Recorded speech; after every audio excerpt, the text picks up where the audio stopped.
हिमंता बिस्वा शर्मा हैं, वो यहाँ पे बड़े पावरफुल नेता माने जाते हैं बीजेपी का। उन्हें कांग्रेस में थे तो भी शैडो सीएम कहते थे, अभी भी कहते हैं कि सीएम एक तरह से वही हैं, भले ही सर्बानंद सोनोवाल हों। ऐसा लोगों ने हमें ज़मीन पे बताया। तो वो कहते हैं कि हम एक करेक्टेड एनआरसी लाएंगे। तो क्या करेक्टेड एनआरसी का कितना असर होगा? जो ये कहते हैं उसका वोटर्स पे असर है? हाँ, वोटर्स पे 100% असर है। ये करेक्टेड एनआरसी कैसे लाएंगे? हम देखिए, हम भारतीय है, हम भारतीय लोगों को अभी डॉक्यूमेंट्स शो करना पड़ रहा है कि अगर तुम्हारे पास डॉक्यूमेंट है तो तुम भारत में रह सकते हो। और जो बाहर के लोग हैं, जो बांग्लादेश से आ रहा है, उन लोगों के लिए कोई डॉक्यूमेंट्स नहीं चाहिए। वो लोग हिंदू है, बंगाली हिंदू है, उन लोगों को इंडिया में बिना डॉक्यूमेंट्स के ही आपका सिटीजनशिप दे रहा है। और हम यहाँ पर इंडियन है, ऑलरेडी यहाँ पर है, हमारा जन्म यहाँ पर हुआ, हमारे पिताजी का जन्म यहाँ पर ही हुआ, लेकिन हमें अभी डॉक्यूमेंट सबमिट करना पड़ रहा है। ये कैसा कहा है? ये कैसा कानून है? हिमंता बिस्वा शर्मा का बीजेपी कैसे कानून है? हम कैसे मानेंगे इसको? हम नहीं मानेंगे इसका। हम इसका विरोध करते हैं। का हमें कहा नहीं चाहिए। एक चीज़ और है, जैसे हमने इलेक्शन में हमारी 2 टीमें थी, हम लोग अपर असम से, और फिर सब कुछ होते हुए अभी लास्ट पॉइंट पे खड़े हैं, 2-3 दिन के अंदर शायद असम से बाहर होंगे।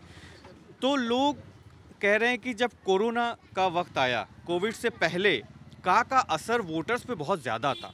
लोग मोटिवेटेड थे, लोग कह रहे थे कि हम मतलब इलेक्शन अब आने ही वाले हैं उस वक्त। लेकिन जब हम उसमें घूमे, हो सकता है हमने हमारी ऑब्जर्वेंस में कोई कमी हो, लेकिन हमारी 2 टीमें थीं, उसमें का अपर असम में और खासकर बराक वैली का थोड़ा इलाका छोड़ दिया जाए तो उतना असर दिखाई नहीं दे रहा है। अब तो लोग कह रहे हैं कि कोविड ने थोड़ा माइल्ड कर दिया, कोविड से लोग थोड़ा भूल गए। ऐसा हुआ है क्या? जी जी जी, एक सही बात है, क्योंकि थोड़ा टाइम भी हो गया है।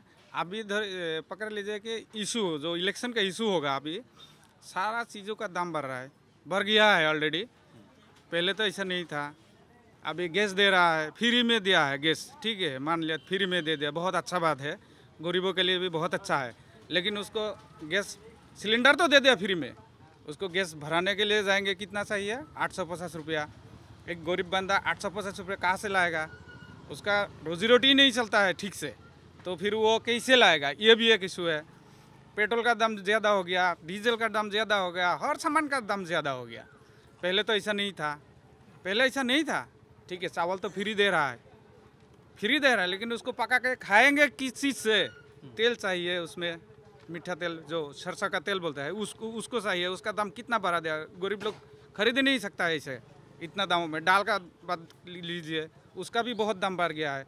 तो फिर कैसे चलेगा? एक साइड में दे दिया फ्री, दूसरे साइड से पकड़ रहा है, बस।